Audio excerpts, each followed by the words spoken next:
Se ele estiver gostando da sua companhia, as mãos e os pés devem estar parados e relaxados, não se mexendo ou batendo no chão. Repare se as mãos se movem em direção ao rosto. Lembre-se do que leu no capítulo sobre a mentira. Coisas sensuais, um sinal novo que começa a aparecer agora. Se é que ainda não apareceu, é tocar-se discretamente ou tocar um objeto, como uma taça. Dependendo de como o relacionamento tiver se desenvolvido, pode ser um sinal de que ele se sente um pouco acuado e precisa confirmar o próprio senso de realidade. E aí a pessoa provavelmente tocará o pescoço e seus olhos passearão. Mas, se o relacionamento ainda for bom, esses sinais são carícias inconscientes e simbólicas direcionadas a você. Um comportamento parecido é colocar coisas na boca. E não, 101, me refiro a batatas fritas nem sanduíches de queijo. Nesse momento, começamos a chupar e mastigar azeitonas, cubos de gelo, chocolate ou qualquer coisa que possa ser movimentada entre os lábios de um jeito moderadamente sensual. Também começaremos a lambê-los, os lábios, não os cubos de gelo, um pouco. Tudo isso pode parecer meio bobo, mas é sério. Quem falou que o nosso inconsciente é sofisticado? Não haveria nenhuma necessidade para tanto. De qualquer forma, já que não notamos essas coisas, ver alguém por quem sentimos atração, comer ou beber é um alarme quase irresistível para o nosso inconsciente. E, como se não bastasse, decidimos relaxar um pouco nesse estágio. Os homens afrouxam a gravata e desabotoam a camisa, ou tiram a jaqueta ou o colete. E as mulheres costumam tirar os sapatos, soltar o cabelo ou pelo menos afrouxar uma das sandálias. O que de fato estamos fazendo é começar a nos despir. Não estamos conscientes de nada além de viver momentos agradáveis. Mas a dança do acasalamento está só começando. Uma história real. Entendo plenamente se você estiver achando difícil aceitar que o comportamento que estou discutindo ainda é inconsciente. Tem certeza de que nunca deixaríamos de perceber tais investidas tão flagrantes na sedução? Talvez não se estivéssemos observando em silêncio a pessoa em questão. Mas lembre-se de que você está ocupado pensando nas coisas sobre as quais está falando, ouvindo a outra pessoa e adicionando seus próprios comentários sagazes, exibindo o seu melhor comportamento. Simplesmente não há tempo para pensarmos sobre essas coisas conscientemente, em especial quando não temos tanta certeza do que significam. Vou contar uma história que ilustra como somos inconscientes. Há mais ou menos um ano eu estava dando uma palestra num resort de luxo. Como estava muito quente, as roupas eram informais, às vezes mínimas, até nos contextos mais formais. Certa noite estávamos jantando num restaurante ao ar livre. Um homem que havia se tornado famoso graças ao seu físico e tamanho impressionantes entrou e sentou-se. Era impossível ignorar a presença dele, que era tão óbvia a ponto de todos os hóspedes lhe lançarem uma olhada rápida antes de voltar a comer. Cerca de um minuto depois que ele sentou, uma jovem dirigiu-se a ele. Ela exibia cabelos longos e oxigenados, cerca de 25 anos. Vestia uma camiseta muito decotada, saia curta e sandálias. Eu estava muito distante para conseguir ouvir a conversa, mas dava para estudar o comportamento deles. Ele afastou a cadeira da mesa para conseguir olhar para ela diretamente, o que eu achei um gesto simpático, indicativo de que ele estava pronto para lhe dedicar tempo e atenção. É claro que o tamanho dele impossibilitava uma demonstração de fraqueza ou vulnerabilidade para ela. Porém, o mais importante é que ele também não apresentou nenhuma ameaça, já que estava sentado enquanto ela estava de pé. Eles conversaram por cerca de 2 ou 3 minutos. Durante a conversa, veja o que ela fez. Primeiro, pôs uma das mãos sobre a mesa próxima a ela. Como a mesa era bem baixa, isso significa que ela estava inclinada para o lado e apoiada no braço, o que transformou o braço num apoio útil para empurrar os seios para cima e para fora, na direção dele. 20 segundos depois, ela move a mão sobre a mesa um pouco mais para cima. Como a mão agora está um pouco à frente dos pés, a mulher ficou levemente inclinada para frente, o que alinhou o decote diretamente com o rosto do homem. Depois de mais 20 segundos, ela começou a tocar o pescoço, mas não de modo nervoso, de um jeito sensual. Ela passava o dedo despreocupadamente numa carícia ao longo do colar e da gola da camiseta. Isso levou meio minuto antes que ela tirasse a sandália direita e começasse a esfregar o pé descalço na perna esquerda. Para cima, para baixo, para cima, para baixo. Eu quase me engasguei com a salada. Como ele reagiria? Bem, ele fez exatamente o oposto dela. Olhava em volta, menos para ela. Respondia secamente às perguntas que ela fazia. Dava para eu ver mesmo sem ouvir as palavras. Batia com os pés no chão e ficava mexendo as mãos evasivamente. Depois de um tempo, Ela teve de desistir e voltou para a mesa dela. 102. Quando a conversa deles terminou, eu não resisti. Procurei a mulher o mais depressa possível e perguntei sobre o que tinham conversado. Ela havia percebido a conversa como estritamente de trabalho. Na verdade, ele havia comprado um produto dela um ano atrás e ela queria saber se ele tinha ficado satisfeito. Ela ficou profundamente chocada quando descrevi o comportamento dela e a atração óbvia que ela havia demonstrado. Ela afirmou que não se lembrava de ter feito tudo o que eu mencionei e ficou muito preocupada de ter passado uma impressão nada profissional. Eu acreditei nela. Também conversei rapidamente com o homem. Comecei dizendo que entendia que isso devia acontecer com ele o tempo todo e que deve ser chato. Ele admitiu que era verdade, mas que se esforçava para ser atencioso, simpático e educado com todos. Quando descrevi o comportamento que ele havia exibido, ele ficou tão perturbado quanto a mulher. Ficou preocupado de ter transmitido uma impressão desrespeitosa ou antipática e perguntou se eu achava que ele deveria pedir desculpas a ela. Eu disse que provavelmente não era necessário, já que nenhum deles havia tido consciência do próprio comportamento, que dirá do comportamento do outro. Os dois são exemplos clássicos de tudo que você leu até agora e eles realmente nem perceberam, ao menos não conscientemente. Se eu tivesse questionado o inconsciente deles, é quase certo que eu teria recebido respostas completamente diferentes. Mas eles estavam conscientemente convictos de que tinha sido uma conversa curta e profissional. Lembre-se disso caso você fique nervoso ao acompanhar a linguagem corporal de alguém. Você pode se dar melhor do que pode imaginar quando o interesse diminui voltando a você e ao sofá, ou às cadeiras. Se a esta altura você tiver se cansado da outra pessoa, tenho certeza de que conseguirá adivinhar que mudanças terão acontecido no seu comportamento. Você simplesmente começa a não criar empatia. Barreiras são reerguidas, óculos de volta, braços cruzados, por exemplo, segurando coisas nas mãos. As pernas se cruzam sob a cadeira, levantando os pés, ou cruzam-se na altura das coxas. O corpo fica tenso. O contato ocular se rompe. Algumas pessoas de repente parecem mais interessadas em espanar uma poeira invisível ou esfregar manchas imaginárias na roupa. A outra pessoa logo levantará, dizendo ter acabado de ver alguém com quem precisa conversar. Pedirá desculpas e sairá. Ao se reunir aos seus amigos, que perguntam onde você esteve, você responde que estava falando com um desconhecido. E pronto. O fato de você ter estado envolvido num jogo sensual por meia hora não ficou na sua memória. Tudo que eu descrevi acontece em silêncio. Como você pode adivinhar, é muito possível demonstrar esse comportamento sem sequer ser sutil, enquanto estamos envolvidos numa conversa corriqueira superficialmente. Mas pense como seria eficaz se as suas palavras correspondessem aos seus atos também. Você pode se tornar perigosamente irresistível, praticando a sua empatia e a comunicação em silêncio. No exemplo anterior descrevi uma série de comportamentos que podem ser demonstrados um após o outro num único encontro, mas é claro que isso pode continuar por mais tempo ou até incluir apenas um único sinal de cada vez, como aqueles dois colegas de trabalho. Todo mundo sabe que algo está acontecendo, não importa o quanto eles neguem. Apesar de todos os encontros deles na sala de fotocópias serem uma profusão de pulsos expostos, lábios umedecidos, não lambidos, e conversas frente a frente. Isso pode continuar para sempre e, se nada mais acontecer, é muito provável que aconteça. Os seres humanos são animais sociais. Precisamos ser reconhecidos pelos outros e poder reconhecer outros membros da nossa espécie para nos sentirmos bem. Não precisa ser mais do que isso, a menos que você deseje. É claro. Até agora este livro descreveu como aprender a observar os sinais inconscientes que os outros demonstram e aprender sobre os seus próprios sinais. Você pode usar esses 103 conhecimentos de vários modos, mas a premissa básica sempre foi a mesma. Agora estamos prontos para uma nova abordagem. Nos próximos 2 capítulos você aprenderá técnicas para uma influência real. A influência que você pode conquistar ao conduzir alguém à empatia, por exemplo, é um tanto passiva. No próximo capítulo falaremos sobre influenciar ativamente as opiniões, ideias e emoções dos outros. Coisas que um bom leitor de mentes precisa saber fazer. Muitas dessas técnicas, como os comandos ocultos do capítulo 9, ou as âncoras do capítulo 10, podem ser usadas para melhorar as situações dos outros. Algumas das outras técnicas são incluídas para ajudar você a se proteger, já que você está sob um bombardeio constante de truques sofisticados que as pessoas usam para acessar os seus pensamentos, geralmente para fins publicitários ou políticos. 6.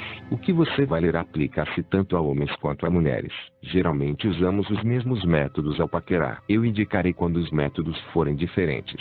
104. Capítulo 9. Aqui você aprende como seus pensamentos são afetados diretamente pelos outros e faz um trato com o Homem-Aranha. 105. Olhe profundamente nos meus olhos. Métodos de sugestão e influência indetectável. Fazer as pessoas sentirem ou agirem de certo modo não é manipulação. Alvin Aschenbaum, especialista em marketing. A citação acima foi extraída de algo que Aschenbaum disse numa audiência na Comissão de Comércio Federal dos Estados Unidos na década de 1970. A Comissão de Comércio estava ficando um pouco preocupada com a capacidade das forças do mercado de influenciar as pessoas. O Alvin era muito tolo ou, o que é mais provável, estava usando um discurso vazio. Como você leu na página 190S. No capítulo sobre a mentira, é claro que fazer as pessoas sentirem ou agirem de certo modo é manipulação. Aschenbaum está discordando do valor negativo que tendemos a atribuir à palavra manipulação. Isso se refere à capacidade de influenciar alguém o bastante a ponto de causar mudanças no seu comportamento.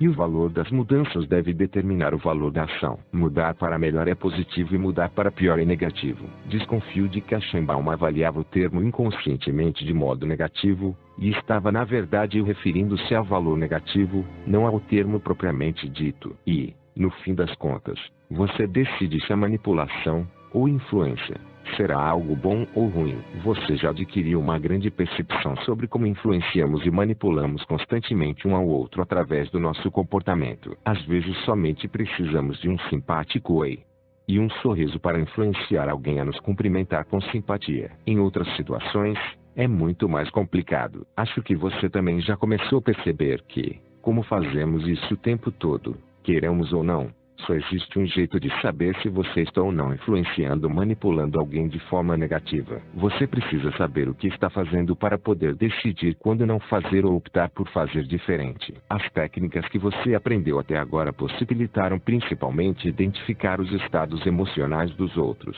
dando pistas de como eles se sentem e do que estão pensando. Como você viu, essas técnicas também podem ser usadas para influenciar os processos mentais dos outros, provocando uma mudança de humor em alguém, influenciando a linguagem corporal da pessoa, estabelecendo bons relacionamentos em reuniões ou fazendo alguém gostar de você. Mas, consideradas como técnicas de influência, elas são muito passivas. Como mencionei, agora quero ensinar técnicas mais ativas de influência, mas também quero que você lembre, a nossa meta ainda é influenciar os outros de modo a ajudá-los a conquistar percepções e estados emocionais que sejam difíceis de conquistar sozinhos. Estamos sempre tentando ajudar as pessoas a explorar o seu estado mental máximo e mais útil. E isso é tudo o que devemos tentar fazer, porque a influência é uma faca de dois gumes. Todas as técnicas que estou ensinando agora para que você consiga ajudar as pessoas também podem ser usadas para destruí-las completamente. Isso é absolutamente inaceitável. Se eu descobrir que você está usando essas técnicas incorretamente, vou castigar você. É sério. Como diz Ben, tio do Homem-Aranha. Muito poder causa muita responsabilidade. Propostas sutis. Sugestões para nossa mente inconsciente. Usar a sugestão significa plantar opiniões, imagens e pensamentos na mente dos outros sem que eles tenham consciência. Eles acreditam que a ideia nova vem deles, quando, na verdade, a percepção de realidade deles foi manipulada por alguém. A mídia em geral, e os publicitários, 106, em particular, usam muito essa técnica. O jornal sueco Dagens Nyheter sabia muito bem desses métodos ao usar o slogan de quem são as suas opiniões na sua propaganda. Por vários anos, poderíamos dizer que uma sugestão é uma proposta ao nosso inconsciente. Em geral, as propostas são feitas à nossa mente consciente. Então refletimos e decidimos sobre elas depois de ouvi-las. Costuma ser uma questão de se comportar de um modo particular ou concordar com uma ou outra opinião. O motivo que justifica porque é muito mais eficaz propor coisas diretamente ao inconsciente é que ele não analisa o que está sendo dito do mesmo jeito. Quando alguém faz uma proposta à nossa mente consciente, filtramos as informações, analisamos o conteúdo da proposta e depois decidimos. Concordamos com a proposta. É claro que quero ir almoçar com eles ou rejeitamos. Não, estou sem fome. Ou pedimos mais informações antes de decidir. Depende. Salsichas de novo? Mas uma sugestão inconsciente desvia dos nossos filtros conscientes e analíticos. Como resultado, não precisamos decidir o que pensamos sobre o que está sendo dito. A nossa mente inconsciente interpreta tudo como verdade objetiva. Se alguém disser que as laranjas são gostosas, podemos decidir conscientemente se concordamos ou não. Mas se a mesma coisa for lançada como sugestão à mente inconsciente, aceitaremos como fato. As laranjas são gostosas. Além do bombardeio de sugestões pela mídia e pelos publicitários, também usamos a sugestão na nossa comunicação diária. Constantemente fazemos sugestões com a nossa linguagem corporal, como vimos no capítulo sobre a paquera. Mas as sugestões ocultas na nossa linguagem também podem ser extremamente eficazes. Então vamos analisá-las agora. Afinal de contas, é muito mais fácil ler a mente de alguém se você já tiver decidido o que ele vai pensar. O nosso inconsciente não filtra e não faz julgamentos. Ele aceita as propostas sem criticar, contanto que o que for dito não colida com a autoimagem ou percepção da realidade do destinatário. Não pense assim em negações, não em contradições. Um método muito comum para plantar ideias novas em alguém é afirmar que algo não é o caso. Antes de não poder fazer alguma coisa, precisamos imaginar o que colocaremos depois da palavra não. Não pense num urso polar azul. Para entender a frase, você precisa ter certeza de que entende o que significa um urso polar azul a fim de aplicar o conceito abstrato do não. E aí já é tarde demais. Você já pensou num urso polar azul? É bem possível que nunca na sua vida você tenha pensado sobre a vida amorosa da família real sueca. Mas, se você ler a seguinte manchete no jornal: Princesa Madalena nega envolvimento romântico com Sting.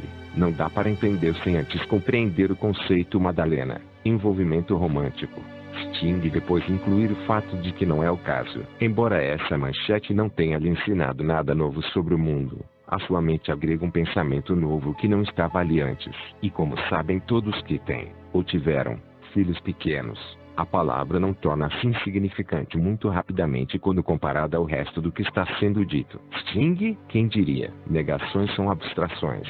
107. Isso tem a ver com o fato de que conceitos abstratos, como não, são as últimas coisas que aprendemos quando crianças, por serem abstratos e não terem correspondentes no mundo real. Ao contrário de ursos polares e Sting, embora eu não tenha tanta certeza sobre o Sting, eles são difíceis de lembrar. Se disser ao seu filho para não se jogar para trás na cadeira, simultaneamente você está plantando a ideia de se jogar para trás na cadeira. É fácil evocar uma imagem de alguém se jogando para trás na cadeira. A palavra não é um conceito puramente intelectual do qual precisamos nos lembrar para aplicá-lo à imagem. E isso é difícil. Todas as vezes em que diz ao seu filho para não se jogar para trás na cadeira, você fortalece a imagem de se jogar para trás. No fim, bastará a criança ver a cadeira para o pensamento de se jogar para trás despertar, apesar de você ter pedido para ela não fazer isso. Veja mais exemplos de como é possível confundir totalmente as pessoas. Não quero que você perca a conta. Você não está mais bebendo, está? Pare de bater no seu irmãozinho. Um exemplo clássico: não se preocupe. Não é difícil de achar, você não vai perder. Percebe quais imagens e pensamentos essas frases estão plantando na mente das pessoas? Vale para todas as sugestões. Quanto mais alguém ficar exposto a elas, mais fortes elas serão. Se você tiver problemas com bebidas e alguém perguntar uma vez se você não está mais bebendo, normalmente não há problema. Mas se a pergunta for feita um número suficiente de vezes, como formulada acima, ela fortalecerá a imagem mental de beber até que o seu problema acabe voltando à tona facilmente. É por isso também que as crianças, quando estão aprendendo a andar de bicicleta e a não colidir com as coisas, agem como mísseis dirigidos. Elas se concentram tanto em não colidir com a velhinha, não colidir com a velhinha, não colidir com a velhinha, que isso acaba se tornando o único rumo aberto para elas. Ou, como já aconteceu comigo, estar dirigindo uma moto de neve e colidir com a única árvore a metros de distância. Uma árvore que estava a 5 metros de distância da trilha da moto. A árvore com a qual eu estava tentando tão conscientemente não colidir. Todos os tipos de pessoas, desde jogadores de golfe profissionais até empresários de sucesso, podem dizer a você que, se você se concentrar em evitar os obstáculos em vez de se concentrar nas suas metas, você vai se deparar diretamente com os obstáculos. Agora você sabe por quê. Não pense num urso polar azul. Uma palavra ruim. Na verdade, acho que a palavra não deveria ser banida do idioma. Porque é impossível não fazer algo. Sempre estamos fazendo algo. Tente dizer a uma criança para não fazer o que ela está fazendo. Compare isso a quando você diz à criança o que você quer que ela faça e observe a diferença. Os adultos funcionam precisamente assim. Uma ação, como um pensamento, é energia em movimento. É impossível deter a energia depois que ela começa a se movimentar. A única atitude a tomar é transformá-la em outra coisa. É praticamente impossível interromper o que você está fazendo e não fazer ou não pensar em algo. Tudo o que você pode fazer é desviar a energia e pensar em outra coisa. Então, em vez de pedir alguém para não fazer algo, assim plantando um pensamento desnecessário que ele talvez nunca teria, como a imagem de se jogar para trás na cadeira, por que não lhe dizer o que você quer que ele faça? A probabilidade de conseguir o que você quer será muito maior. Isso também forçará você a se expressar com mais criatividade e positividade do que o usual. Mas isso é delicado. De forma geral, precisamos melhorar a forma de falar sobre as coisas e sobre nós mesmos, em termos do que são e de como podem ficar, em vez de falar sobre o que as coisas não são. 108. O que não podem ser. As coisas são o que afirmamos que são. Dependendo do que dizemos que são, criamos imagens diferentes, sugestões diferentes, dentro de nós, e dentro daqueles que nos cercam. Lembre-se da frase "eu não sou um escroque", do Nishon. Você pode ser um alcoólatra que não bebe, ou pode ser sóbrio. Você pode tentar não ficar triste, ou pode tentar ficar feliz. Há pouco tempo conversei com um homem que havia se divorciado 6 meses antes. Ele ainda estava deprimido, mas boa parte da atitude dele diante da vida mudou quando eu consegui fazer com que ele mudasse o jeito de ver as coisas e começasse a pensar em si mesmo como solteiro, não divorciado. O seu modo de descrever o mundo surte efeitos sobre as ideias que você sugere a si mesmo e aos outros, o que, por sua vez, afetará o seu percurso pela vida. Você está indo em frente, ou não está indo para trás? O que você prefere? Exercício do não. Tente evitar usar a palavra não um dia inteiro e observe quantas vezes você a usa por comodidade. É muito mais fácil dizer a alguém o que você não quer do que explicar o que você quer. Mas, se você se forçar a agir assim, verá o quanto será muito mais expressivo e positivo todas as vezes em que não usar não. Negação injustificada. Uma sugestão que usa não é mais forte quando inesperada. Ao dizer que você mesmo está ou não está fazendo algo, você também está dizendo indiretamente alguma coisa sobre os outros. Se Nishon tivesse dado uma ênfase diferente à sua famosa frase, em vez de dizer "eu não sou um escroque", tivesse dito "eu não sou um escroque", isso teria sugerido indiretamente que havia outros que eram escroques. Denunciar algo, ou de repente fazer uma ressalva, é uma forma astuta de dizer coisas sobre os outros. Um político que diz "o nosso partido não é xenofóbico" está afirmando implicitamente que alguns outros partidos são. Ou ele é que é. Na verdade, o político não disse isso, mas esse é o pensamento que surge na nossa mente. Por quê? Se não é o partido deles que é xenofóbico, deve ser aquele outro, certo? E agora eu decidi como votar na próxima eleição, até ler uma manchete nova. Ou seja, esquecer isso tudo. Mas é claro que eu tento. Não esquecer. Assuma o controle falando em vários níveis diferentes. Também há outros modos de ocultar sugestões e propostas ao inconsciente. Quando conversamos, o que realmente queremos dizer nem sempre fica muito claro. Pode ser interpretado de formas diferentes. Se tudo o que fizéssemos fosse ouvir as palavras, enfrentaríamos mal-entendidos. Mas se também prestarmos atenção ao tom da voz, à linguagem corporal e ao contexto, entenderemos melhor o que alguém está tentando nos dizer. Decidimos com base numa interpretação razoável do que estamos ouvindo, e respondemos pautados nisso. Mas a nossa mente inconsciente registra todas as diferentes interpretações possíveis das palavras. Isso significa que é possível falar em vários níveis diferentes ao mesmo tempo. A interpretação do que estamos ouvindo fornecida pela mente consciente, e que acreditamos ser a interpretação correta, é o nível mais alto. Abaixo, podemos nos expressar de modo que a nossa fala esteja aberta a outra interpretação. Essa interpretação será captada pelo 109 inconsciente, e se essa mensagem oculta for expressa constantemente, o nosso inconsciente começará a reagir a ela. Eu sei que isso é complicado, mas seja paciente comigo e você logo entenderá. Um exemplo simples seria se alguém me dissesse: "Estou começando a passar mal, Henrique." A minha interpretação consciente é que a pessoa está começando a se sentir mal e quer me avisar. Mas existe outra mensagem oculta na sugestão: "Estou começando a passar mal, Henrique." Isso se chama comando embutido. Uma única frase assim não é muito eficaz. Mas, Se a pessoa que disser isso usar essas sugestões ocultas o bastante, começarei a reagir a elas, passando mal, sem a mínima ideia do motivo. Estou começando a passar mal. Henrique, sinto que estou enjoado e quero vomitar. Sabe como é? Não recomendo que você leia as últimas linhas muitas vezes. Se desejar usar as sugestões assim, você pode fortalecer o seu impacto, enfatizando-as cuidadosamente. Mude o tom da voz ou busque contato ocular ao falar as palavras que sejam parte da sua sugestão. Faça exatamente do mesmo jeito para cada sugestão. Tudo o que você precisa para que o inconsciente da pessoa que você está tentando influenciar compre a ideia e emitir as coisas que você diz com uma voz um pouco mais baixa, como se elas fossem especiais. O exemplo anterior usando não também contém esses comandos ocultos: perder a conta, você não está bebendo, que você pode enfatizar usando seu tom de voz.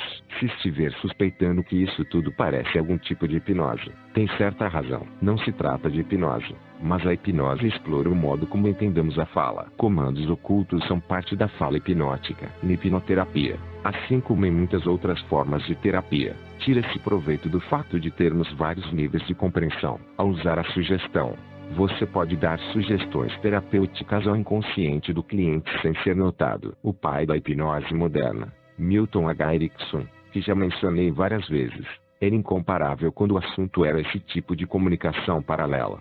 Sugestões acidentais. Esteja sempre atento às sugestões ocultas dos outros, sejam elas apresentadas como propostas regulares ou declarações incluindo a palavra não. Muita gente usa sugestões negativas o tempo todo sem estar ciente. Assim, muita ansiedade é causada sem que se dê conta. Evite esse tipo de pessoa sempre que for possível. Mesmo se você descobrir as sugestões, pode ser difícil evitar a influência delas. Você também poderia tentar responder com uma reestruturação da frase que ela disse, mas com uma sugestão positiva. Se alguém estiver espalhando más vibrações, na pior das hipóteses, você pode sempre usar o aikido da opinião para conquistar empatia primeiro. Eu entendo exatamente como você se sente, Thomas. Eu também me sentiria assim. Então, quando perceber que a pessoa está ouvindo você, ofereça sugestões positivas sutilmente enfatizadas com o tom da voz e o contato ocular, combinadas com uma proposta real de atitude criativa. Comecei a me sentir muito melhor, John, depois que disse a mim mesmo: ei, tire férias. Use as armas da pessoa contra ela. Qualquer palavra pode ser uma sugestão. Qualquer palavra ou expressão é uma sugestão em potencial, já que a nossa mente inconsciente vasculha todas as interpretações possíveis e realiza todas as associações disponíveis a partir de todas as mensagens diferentes a que estamos expostos todos os dias. A próxima vez em que ouvir uma propaganda no rádio ou assistir um comercial na televisão, tente prestar atenção às diferentes palavras e frases usadas. Se a propaganda for boa, cada palavra terá sido cuidadosamente selecionada, criando certo efeito para atingir a sua mente. Sugestões ocultas podem despertar associações que você não esperava.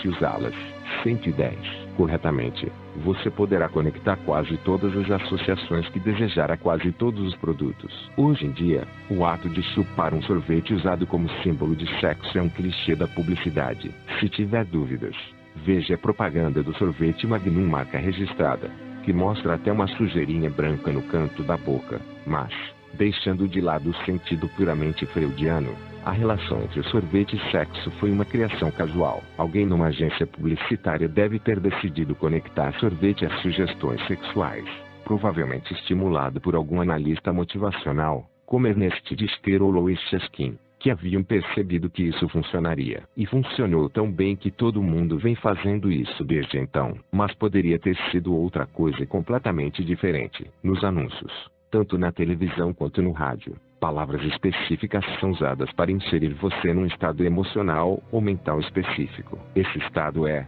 então, associado ao produto ou ao logotipo da empresa. Palavras como quente, suave, limpo, poderoso, maior situam você num estado e numa experiência totalmente diferentes do que palavras como tenso, preocupado, temeroso e fraco. O melhor modo de fazer alguém sentir algo, portanto, é falar a respeito. Eu não sei você, mas exatamente neste momento eu estou sentindo uma coceirinha na garganta. E a sua garganta não está coçando um pouquinho também, quando você pensa sobre ela? Eu acho que sim. Ou que tal este anúncio que eu vi no aeroporto de Arlanda? Você se lembra de como sente sede no avião?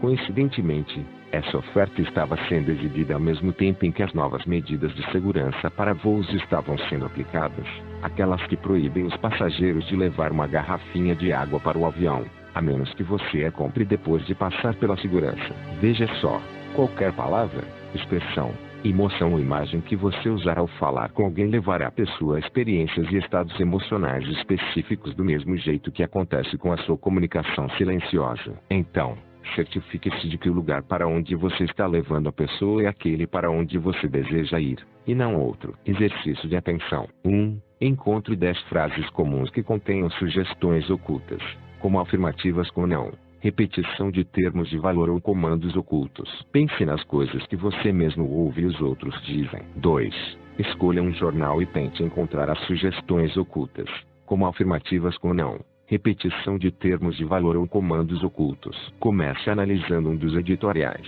Depois veja quantas você consegue encontrar num artigo que deveria transmitir as notícias objetivamente. 111. Não fui eu que falei. Sugestão por insinuação. Um jeito eficaz de usar sugestões linguísticas é escondê-las entre as palavras, como insinuações ou implicações, em vez de afirmá-las diretamente. Como você verá, isso funciona muito bem. E nós também não temos nenhuma ideia do que está acontecendo ao ouvir essas coisas. Omissão de informações quando conversamos. Em geral fazemos vários atalhos linguísticos. Supomos que a pessoa com quem conversamos tem a mesma compreensão e as mesmas definições que nós, e que as palavras significam o mesmo para nós dois. Assim, não precisamos explicar o que queremos dizer com cada palavra usada. Isso é bom, porque, do contrário, a conversa seria muito chata. Normalmente omitimos muitas informações que pressupomos entendidas ao conversar. Em geral isso não causa problemas. Estado escuro como breu tende a ser entendido mais ou menos do mesmo jeito, já que as concepções que as pessoas têm de escuro como breu não variam tanto. Afirmativas de valor são muito mais problemáticas. O jantar do Prêmio Nobel foi muito bom. O que é muito bom para você, comparando com o que é muito bom para mim? Às vezes omitimos muitas informações ou a pessoa com quem conversamos entende certas coisas de outro modo. É assim que acontecem os mal-entendidos. Também podemos omitir informações conscientemente, partindo da noção de que você sabe o que eu estou falando. E, como sempre, ele me olhou daquele jeito. Você sabe.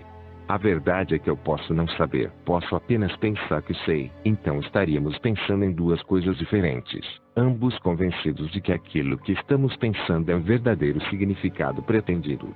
Uso de comparações sem referência. Um bom exemplo de omissão de informações é a comida congelada dos nossos supermercados. Exatamente agora tenho um salmão congelado da marca sueca Familjenda que a Círculo RD, marca registrada no meu micro-ondas. A caixa diz: agora usamos o nosso próprio caldo no molho, o que produz um sabor melhor e mais intenso. Um tempo atrás me parece que existia alguma norma que obrigava os fabricantes a escrever coisas assim nas caixas. Receita nova e enriquecida, molho novo para um sabor melhor, ou um frasco de shampoo que aladeia ter uma fórmula nova e melhor. E o que é uma fórmula de shampoo? Embalagens de detergentes, exclamando com orgulho, agora ainda mais branco. Não duvido de que tudo isso seja verdade. A questão é, com o que comparar? Melhor do que o quê? Mais branco do que o quê? Melhor sabor e mais gostoso do que o quê? Todas essas afirmativas são comparações, mas omitem aquilo a que se comparam. A nossa mente gosta que as coisas façam sentido e adora ver conexões entre as coisas ao ponto de criarmos esse processo se ele não existir. É por isso que teorias de conspiração são tão atraentes, porque as coisas de repente fazem sentido. Quando lemos frases como essas que mencionei, inconscientemente preenchemos as lacunas. Estamos tão acostumados a fazer isso que acreditamos automaticamente saber qual é a composição da comparação e usamos a nossa própria interpretação, convencidos de que é a única certa. Molho novo com mais sabor. Devem estar querendo dizer mais sabor do que antes, certo? Mas a verdade é que há várias interpretações diferentes igualmente plausíveis.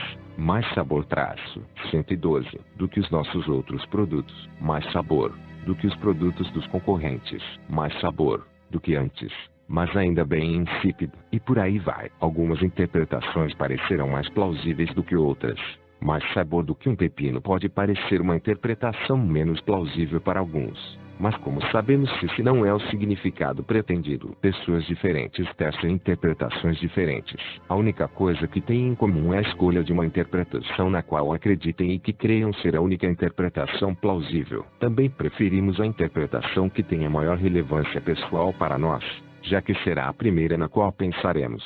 Ao omitir informações assim, conscientemente, você permite que os próprios destinatários da mensagem a preencham com significado. Em outras palavras, sem dizer nada, posso levar você a vivenciar algo que seja verdadeiro e pessoalmente relevante para você. É um jeito muito sagaz de estabelecer um relacionamento pessoal com o leitor. Você também deixa a cargo do destinatário criar boas ideias que sejam verdadeiras sobre o produto. Você nem precisa ter algo a dizer. Ao omitir informações ou expressar-se de modo ambíguo, você permite que o destinatário atribua um conteúdo, o que garante que ele julgue essas informações tanto verdadeiras quanto pessoais. Um redator publicitário com quem conversei me disse que adora usar exatamente essa artimanha para envolver o leitor emocionalmente. Um exemplo brilhante é o pôster eleitoral a seguir. Intencionalmente, assim espero, bem-humorado do Partido Verde Sueco, Mijo Partiet, e a sua campanha para as eleições de 2006 em Estocolmo. O pôster diz: que tipo de sistema de saúde você deseja para os nossos idosos? É isso mesmo. Superficialmente, a mensagem parece dizer que todos nós obviamente desejamos o mesmo para os nossos idosos, que nem é necessário discutir. Mas o que o pôster de fato diz é que não importa o que você pense, não importa o que sistema de saúde signifique para você, essa é a opinião que nós representamos. Mijo Partiet, nós pensamos que eles sabem ao falar de alguém em termos gerais para que a própria pessoa tenha de preencher as lacunas. Você também pode dar a impressão de que sabe mais sobre ela do que realmente sabe. Um bom exemplo é o método do interrogatório que foi usado na China, na década de 1950. Quando alguém era preso, basicamente lhe diziam: sabemos de tudo, você pode confessar. Então, o pobre prisioneiro simplesmente era abandonado na cela por alguns dias para tentar entender o que eles realmente queriam dizer. Finalmente, depois de pensar 113, bastante, todos sempre sugeriam algo que haviam feito e que achavam que seria o crime do qual eram suspeitos. O problema é que cada confissão esbarrava na seguinte manobra: mesmo se o que a pessoa houvesse confessado fosse um crime grave, não era o crime do qual era suspeita. De volta à cela, ou de volta a alguns métodos de interrogatório mais criativos, a pobre vítima acabava confessando todos os atos da vida dela como possíveis crimes contra o governo. Esse método também pode ser usado para conquistar a confiança das pessoas. Expresse-se sobre algo em termos pessoais,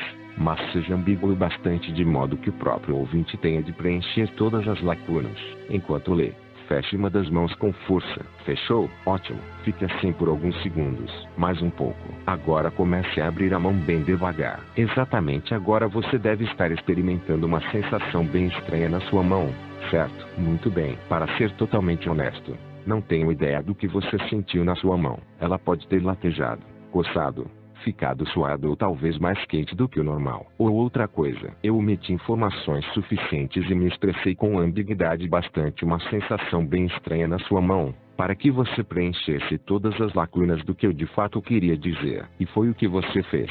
Ao supor que eu estava me referindo a alguma sensação específica que você percebeu na sua mão. Uma sensação que eu, na verdade, não conhecia. Assim, você pode passar a impressão de que conhece tudo sobre alguém, até os seus segredos mais íntimos, levando a pessoa a definir as coisas que você estiver falando a respeito dela. Essa técnica é usada por líderes religiosos, interrogatórios policiais e por charlatões inescrupulosos. Indignação pública e outras generalizações. Outro jeito de usar sugestão por implicação é através de generalizações. Uma generalização é uma declaração que afirma que tudo em certa categoria compartilha certo traço. Se disser que todos os escoceses são avarentos, você criou uma generalização ampla sobre todos que vivem na Escócia. Palavras normalmente usadas nas generalizações incluem todos, nenhum, sempre, o tempo todo, nunca, em toda parte, imigrantes, crianças, etc. Ao usar essas palavras, você elimina diferenças óbvias ou sutis que de fato existem e faz uma descrição muito simplificada. Costumamos usar generalizações na nossa fala em situações cotidianas.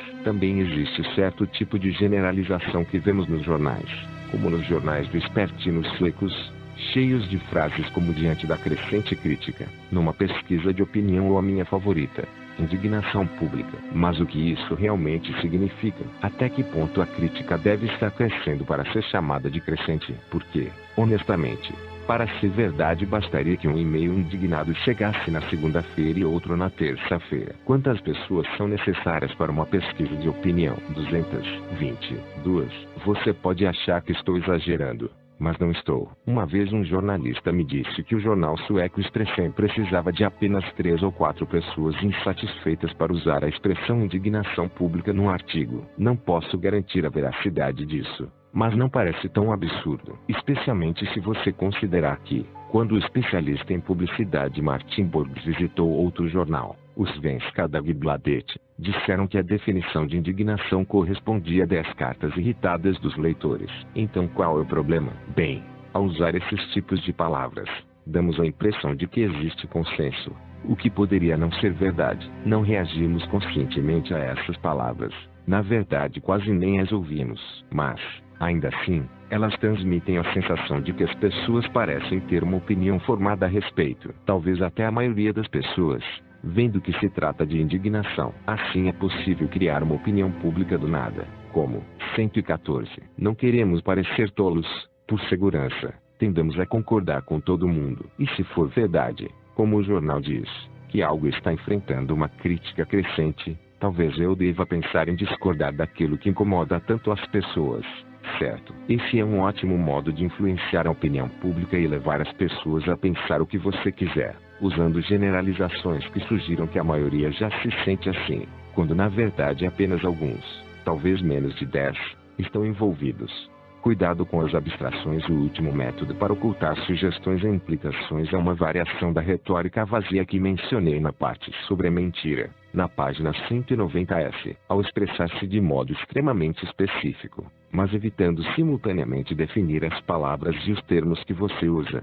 Você pode causar a impressão de que está apoiando ou até provando uma afirmativa sem de fato ter fornecido qualquer informação real. Um exemplo é o gerente comercial sob pressão que diz: a primeira coisa a fazer é discutir essa situação nova e difícil que estamos enfrentando, já que ela afeta elementos importantes no nosso processo contínuo de crescimento. Tudo parece bem, mas em nenhum momento ele disse qual era a situação ou por que era difícil, e duvido que alguém tivesse entendido bem. Além do mais, quais são esses elementos supostamente importantes que ele menciona? Qual o processo? E há quanto tempo ele vem se desenvolvendo? Os jornalistas conhecem bem essa artimanha de usar abstrações excessivas e, se eles forem bons, terão pouca paciência com esse tipo de coisa. Especialistas em mídia costumam alertar os seus clientes de que não devem usar abstrações excessivas mais de 3 vezes consecutivas para não perder a credibilidade. O difícil é descobrir isso tudo como ouvinte. Parece estar tudo bem, até muito bem, mas,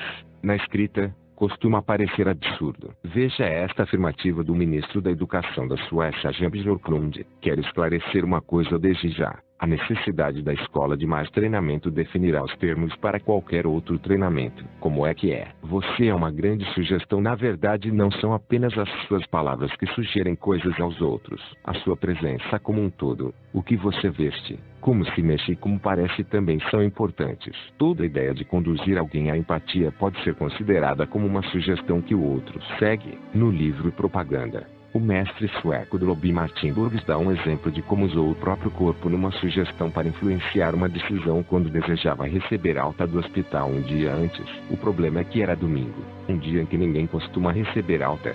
O primeiro passo foi pedir à enfermeira para dizer ao médico que eu queria vê-lo. Antes que o médico chegasse, eu me arrumei, tirei aquele avental enorme do hospital, tomei banho, vesti um jeans e uma jaqueta. Arrumei o quarto e coloquei tudo no lugar. Guardei as minhas coisas em bolsas e as deixei no lugar visível, no chão. Depois, sentei-me na cadeira, digitando no meu computador, em vez de ficar deitado na cama assistindo a televisão. A implicação subentendida não poderia ter sido mais clara. O médico não encontraria um homem doente e fraco, e sim saudável, com níveis de energia bons e fortes. Martin recebeu alta no mesmo dia. Pense na sua linguagem corporal, na forma como fala, nas suas roupas e no modo como age. Que sugestões sobre si mesmo você transmite às pessoas? E que sugestões você gostaria de transmitir? Os métodos de influência descritos neste capítulo são principalmente métodos para influenciar as opiniões dos outros, mas as emoções das pessoas também podem ser influenciadas. O próximo capítulo ensinará como usar âncoras, o que permite ativar as emoções, sempre 15, desejadas em si mesmo e nos outros com rapidez e grande precisão. Lembre-se do que já aprendeu sobre como os nossos atos são controlados pelas nossas emoções e você perceberá o poder que esse tipo de influência tem. Mas atenção, para que eu deixe você ler. Você precisa desistir de todas as suas ambições de dominar o mundo e fazer lavagens cerebrais. 116. Capítulo 10. Aqui você entra em contato com seus sentimentos e os sentimentos dos outros. Foge de um abraço e perde o medo de tubarões. 117. Levantar âncora como plantar e deflagrar estados emocionais. Como você sabe, é possível influenciar os estados emocionais dos outros através de empatia e sugestão. Porém, os resultados em geral serão um pouco imprecisos, como conduzir alguém a um estado animado e confiante, ao contrário de feliz e criativo.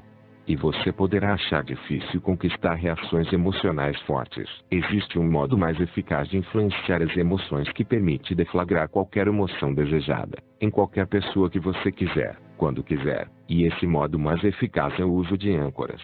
Âncoras igual marcas. Na verdade, não existe uma verdadeira diferença entre âncora e marca. Esse era o ponto de Pavlov ao fazer com que os seus cachorros salivassem ao ouvir uma campainha. A diferença é que estamos marcando pessoas, não cachorros. E o que estamos marcando são estados emocionais, não o baba. Isso significa que você pode transformar rapidamente estados emocionais negativos das pessoas em estados positivos, usando âncoras. Como qualquer emoção pode ser ancorada, você será capaz de produzir emoções como inclinação para comprar algo, devoção ou tensão nervosa. Então não se esqueça do que o bem, tio do Homem-Aranha, falou. Use o seu conhecimento com responsabilidade e somente use os seus poderes para o bem. Tem muita gente que já tentou seguir outro caminho e pode contar a você que tudo que vai, volta. Além do mais, se você explorar as pessoas nesta vida, será uma pedra na próxima. Então seja bom. É melhor dar a quem você encontrar algo especial para lembrar do que contribuir para que sejam ainda mais neuróticos.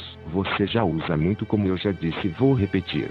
Nada neste livro é novidade. Isso também se aplica às âncoras. Você já as usa o tempo todo. Temos muitas experiências ao longo da vida. Muitas dessas experiências também estarão ligadas a estados emocionais fortes, como alegria, amor, ódio, traição, felicidade, nervosismo, raiva, etc. Ao sermos lembrados de algo que tenhamos vivido, lembramos mais do que o evento em si. De certo modo, também começamos a nos sentir do mesmo jeito que nos sentimos naquele momento. Nem precisamos nos lembrar do evento. Podemos trazer de volta emoções até de eventos esquecidos. É por isso que podemos ver alguém de longe e sentir antipatia instintivamente. Depois é que percebemos como uma pessoa parece com alguém que nos intimidava na escola ou que ela está usando a mesma jaqueta que o nosso inimigo da infância costumava usar. O objeto que aciona uma dessas reações emocionais a uma lembrança, nesse caso certa aparência ou roupa, é conhecido como âncora. Trata-se de uma situação, objeto ou experiência que associamos inconscientemente a certa emoção. A aparência, ou a jaqueta, tem uma função na memória específica a qual a emoção se associa. Faz sentido? Nós esbarramos nesse tipo de âncora o tempo todo. Quando ouvimos uma música conhecida e sentimos as mesmas emoções que sentimos ao ouvi-la pela primeira vez. Ei, a nossa música está tocando, lembra? Ou rever álbuns cheios de fotos antigas, despertando memórias e as emoções que as acompanham. E não esqueçamos das trilhas sonoras de filmes. Em muitos filmes a música é usada como âncora para provocar no público o estado emocional certo. Dois dos melhores exemplos disso são M, O Vampiro de Düsseldorf, de Fritz Lang, e Tubarão, 118, de Steven Spielberg. Em M, O Vampiro de Düsseldorf, o assassino assoviava uma canção sempre que aparecia. No final, só ouvir o assovio já era o bastante para o público entender que o assassino estava se aproximando sem que ele precisasse aparecer na tela. Esse recurso pode ter apavorado as pessoas em 1931, mas o público atual é um pouco mais sofisticado, certo? 44 anos depois, Spielberg usou o famoso tema de Tubarão exatamente do mesmo jeito que Lang, para indicar que o tubarão estava se aproximando. Conheço muita gente que viu o tubarão por volta dos 12 anos de idade e que ainda fica com o pulso alterado, sua, sente ansiedade e nervosismo todas as vezes em que me esgueiro sorrateiramente canto dão. Dão. Dão dão dão dão dão dão dão dão. Que tal esta âncora? Às vezes uma âncora estará associada a uma memória específica, não a uma emoção forte. Isso pode ser visto quando dizemos coisas assim: isso me lembra. As âncoras mais fortes costumam ser as impressões sensoriais nas quais menos pensamos. Sabores e odores. Um dos exemplos mais famosos de âncora na história humana é aquela descrita por Marcel Proust no seu romance Em Busca do Tempo Perdido, onde o personagem principal come um bolinho que acabara de mergulhar na xícara de chá, e de repente se lembra de toda a sua infância, e de repente a lembrança voltou. O sabor era o do pedaço da Madalena que nas manhãs de domingo em Combray, quando eu ia cumprimentá-la no seu quarto, minha tia Leonie me oferecia, primeiro mergulhando na sua xícara de chá da Índia ou de Tília, mas, quando nada subsiste de um passado distante, depois que as pessoas morrem, depois que as coisas são destruídas, sozinhos, o odor e o sabor permanecem, e mal reconheci o sabor do pedaço de Madalena molhado no chá de Tília que minha tia me dava, a velha casa cinza, que dava para a rua, onde o seu quarto estava, imediatamente emergiu como cenário de um teatro, e toda Combray e seus arredores, assumindo a sua própria forma e solidez, surgiram, cidade e jardins, da minha xícara de chá. Lugares podem ser âncoras fortes. Uma amiga minha descobriu isso sozinha há pouco tempo. Ao romper com o namorado, a conversa começou na cama, na casa dela, mas, quando as lágrimas e a raiva explodiram, ela logo percebeu que eles precisavam terminar a conversa na cozinha. Como ela explicou para mim, senão todas aquelas emoções horríveis e tristes teriam ficado na minha cama. Elas voltariam todas as vezes em que eu fosse dormir e é claro que eu não queria isso. Ela felizmente percebeu, antes que fosse tarde, que a cama dela estava se transformando numa âncora negativa poderosa. Mas nem sempre temos a sorte de ser assim tão perceptivos. Âncoras no momento correto. As âncoras que nos interessam aqui não são do tipo que Proust comenta. O tipo que estamos abordando são âncoras capazes de provocar estados emocionais diferentes nas pessoas. É claro que seria muito útil se pudéssemos saber exatamente quais âncoras estão escondidas no nosso inconsciente e no dos outros para assim acioná-las à vontade. Sente-se exausto. Acione a sua âncora da energia Bron. Simples assim você se transformou no coelho Energizer. Se fosse assim, poderíamos nos influenciar e influenciar os outros a sempre se sentirem felizes ao máximo e terem um estado mental criativo e animado. Mas, como as âncoras estão escondidas no inconsciente, é muito difícil saber o que elas são. Pode parecer que é melhor desistir, mas essa decisão seria por demais prematura. Podemos facilmente criar âncoras novas em nós mesmos e nos outros, e sempre estamos fazendo isso. Então podemos muito bem aprender a fazer eficazmente. Ao criar âncoras novas, você sempre saberá exatamente qual emoção está, 119, sendo deflagrada e exatamente o que fazer para deflagrá-la. É assim que funciona. O que você fizer ou disser quando estiver com alguém que esteja vivenciando uma emoção forte ficará ligado à emoção nas lembranças da outra pessoa. Essa ação particular será sua âncora. Mais tarde, quando você repetir, dizendo ou fazendo a mesma coisa de antes, isso estimulará a memória do estado emocional que a pessoa estava vivenciando quando a âncora foi plantada. Quanto da emoção é despertado novamente e o grau de poder da emoção, se é tão forte quanto antes ou apenas uma pálida sombra de uma lembrança, dependem de como você conseguiu plantar a âncora. Em primeiro lugar, ao se tornar consciente de como as âncoras são feitas, você também obterá um sentido melhor das âncoras que você planta nas pessoas sem intenção. O mesmo se aplica a âncoras que você planta em si mesmo, como aquela que a minha amiga quase plantou no próprio quarto. E, é claro, você também terá uma chance melhor de observar quais âncoras os outros plantam em você, intencionalmente ou não. As âncoras, como as sugestões, costumam ser usadas equivocadamente. Âncoras inconscientes,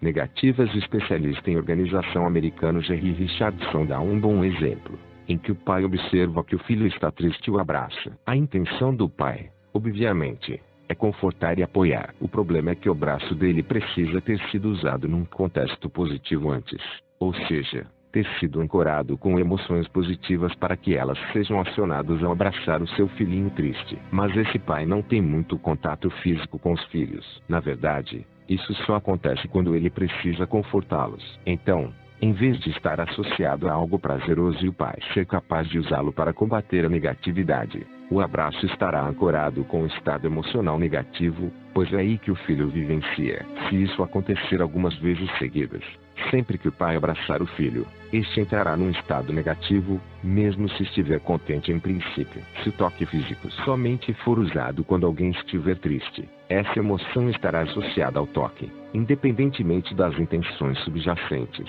Infelizmente tendemos a tocar mais as pessoas quando elas estão tristes ou perturbadas. Richardson questiona se isso pode explicar por que tanta gente na nossa sociedade não gosta de ser tocada.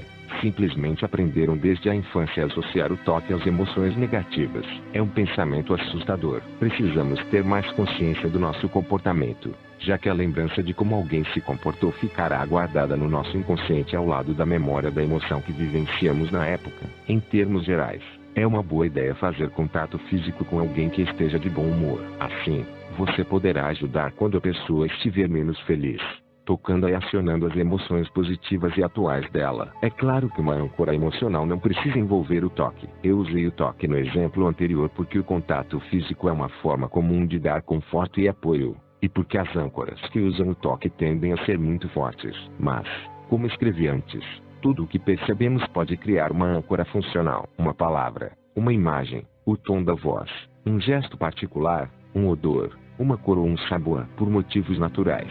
Uma pessoa visual prefere uma âncora visual, e uma pessoa auditiva prefere uma âncora baseada no som. Se você não tiver certeza sobre que tipo de âncora usar, combinar várias impressões sensoriais nela pode ser uma boa ideia. Em vez de apenas dizer uma palavra, você o faz com um tom de voz específico, enquanto faz um gesto com uma das mãos e toca o braço da pessoa com a outra. Quanto mais impressões sensoriais você conseguir incluir na âncora, mais clara e forte ela será, alterando o estado mental dos outros. Saber qual é o nosso estado de ânimo e o que está passando pela nossa cabeça no momento.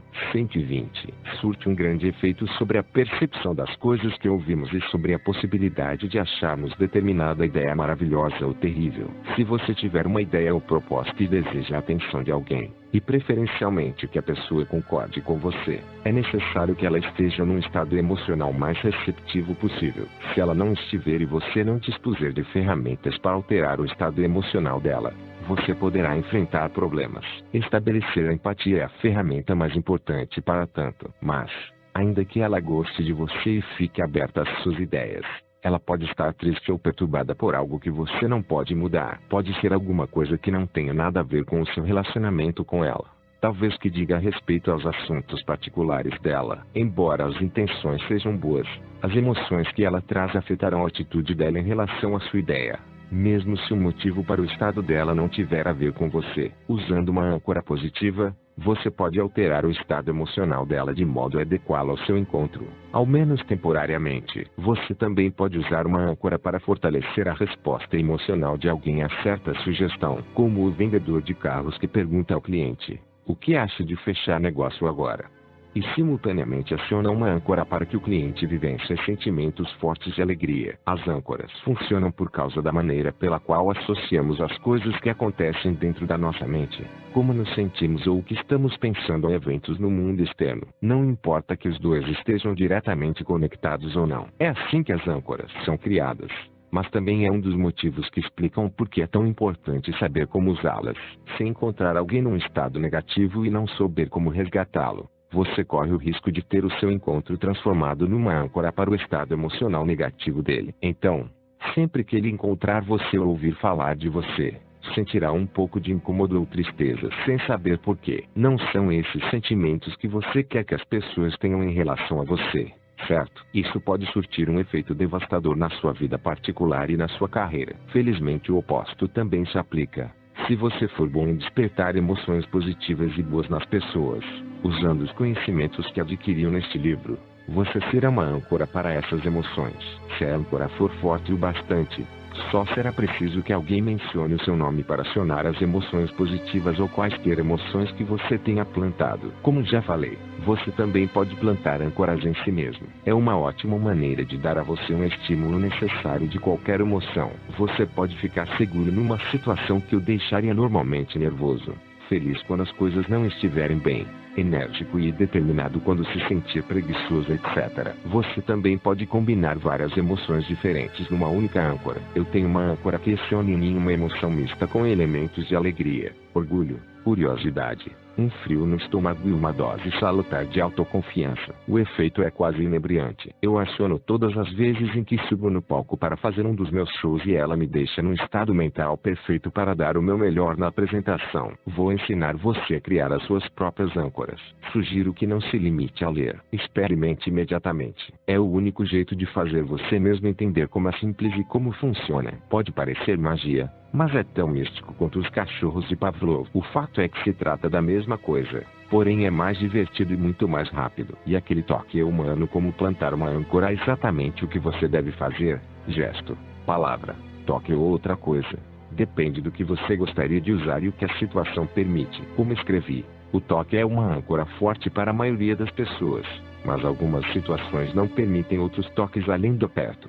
121. De mão inicial. Talvez você esteja longe demais da pessoa para conseguir tocá-la de um jeito natural. Em situações assim, você conseguirá bons resultados se usar um gesto claro e acentuado, e disser algo. O gesto deve ser alguma coisa que você não faça normalmente, como bater palmas, agitar rapidamente os dedos, dar um tapinha na testa ou uma expressão facial muito distinta. O que torna o uso de uma palavra tão útil é a possibilidade de ocultar a palavra na sua fala quando você deseja acionar a âncora. Na verdade, a palavra que você usa para acionar a âncora nem precisa ser a mesma palavra usada para plantar a âncora, contanto que soe muito parecido e você emprega a mesma entonação. Um exemplo de como as palavras podem ser usadas em sintonia com a linguagem corporal para criar uma âncora. Para estabelecer a âncora, você executa um gesto ou toque específico enquanto fala. No campo de golfe, por exemplo, que tacada ótima. Enfatize a palavra ótima. Para acionar a âncora mais tarde, numa reunião, execute o mesmo gesto ou toque enquanto diz: estou convicto de que será uma ótima solução para você. O que acha? Use a mesma entonação em ótima que usou a plantar a âncora. Um exemplo do uso de palavras similares. Plantando a âncora. Bom trabalho. Acionando a âncora. Devemos ir. Nos dois casos, bom, devemos recebem a mesma entonação e são falados ao mesmo tempo em que você usa algum gesto ou toque. Você se lembra do vendedor de carros? O que ele faz? Ao dizer algo como tenho certeza de que será uma boa solução para você. O que acha? Ou uma versão mais direta: vamos fechar negócio. Que coisa boa. Enquanto dá um tapinha no seu ombro. É provocar um sentimento parecido com aquele que você experimentou quando ele plantou a palavra boa com um tapinha no seu ombro. Ele fez isso enquanto contava uma piada engraçada e você nem percebeu. Agora que você retornou àquele estado emocional, é mais fácil de entender todos os benefícios de fechar o negócio imediatamente. Você também pode usar âncoras para associar emoções positivas às suas sugestões e ideias. É claro que devem ser emoções que a sua sugestão desperte em você também. Você nunca deve acionar estados emocionais não justificados em outras pessoas. Se quiser ver exemplos de uma indústria que desenvolveu um autoconhecimento nessa área, observe a publicidade da televisão e dos jornais. Também é uma boa maneira de praticar âncoras nas quais não pensamos, mas que afetam a maioria de nós. Você verá que os anúncios usam mais do que apenas sugestão. Eles também costumam explorar estímulos culturais e sociais como símbolos, cores e sons para despertar estados emocionais específicos na tentativa de associar as emoções que você está sentindo ao produto vendido pela empresa. A âncora para o estado emocional é o próprio produto. Pode não parecer muito enganoso fazer as pessoas se sentirem felizes ao ver o logotipo da Coca-Cola marca registrada, mas você pode muito bem gerar uma inclinação a comprar que é deflagrada todas as vezes em que alguém vê os últimos tênis da Nike marca registrada. Observe os anúncios. Fica bastante óbvio que tem gente nesse meio publicitário que nunca ouviu falar do Tio Ben. As campainhas de Pavlov. As campainhas de Pavlov. Encontrando o momento certo, o jeito mais fácil de plantar uma âncora em alguém é esperar até que ele esteja no estado 122 emocional que você busca. Suponhamos que seja alegria. Ao notar que está acontecendo alguma coisa que o deixe muito mais feliz do que o normal, como uma boa gargalhada no cinema ou uma tacada certeira no golfe, Plante a âncora exatamente no momento em que a emoção estiver no clímax. É importante tentar plantar a âncora enquanto a emoção estiver crescendo ou explodindo. A âncora não deve estar associada a uma emoção em declínio. Ao usar esse método, o problema é esperar que a pessoa tenha a emoção que você deseja usar para criar uma âncora. Pode levar muito tempo. Além disso, você corre o risco de agir um pouco como um caçador. A pessoa em questão começará a ficar intrigada com a sua presença constante. Então tome cuidado para não ser advertido. Mas usar estados emocionais naturais ainda é um ótimo método para plantar âncoras improvisadas. Cultive o hábito de sempre criar uma âncora ao notar que alguém está muito feliz. Por que não?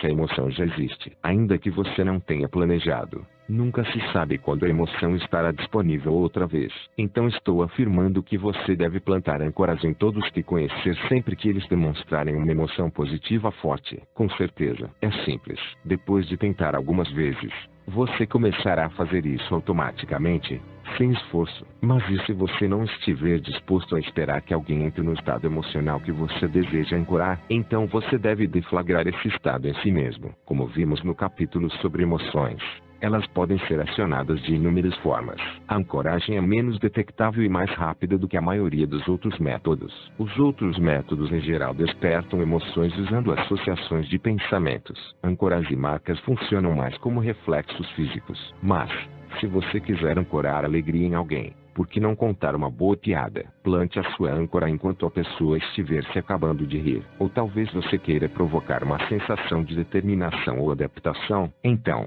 comece a